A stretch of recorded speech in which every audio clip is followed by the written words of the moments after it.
From this to this. Before mag-waxing, dapat hinlo ang ilok, walay deodorant, walay cream. Mao ni ang first step kung mag-waxing ka, butangan ang imong ilok og face powder, bisan unsa nga face powder.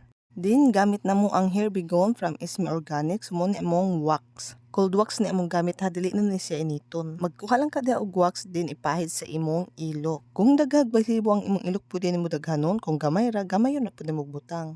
Make sure nga nabutangan gyud ang tanan balibo og cold wax. Then gamitan dayon nato aning paper wax, i-massage kadyot, then langkata dayon.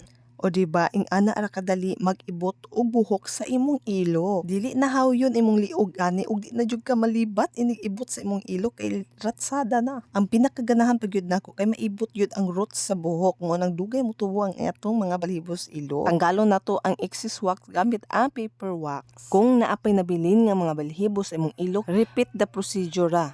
Butangan otro og face powder, din i-massage nimo, butangan na pud otro og wax.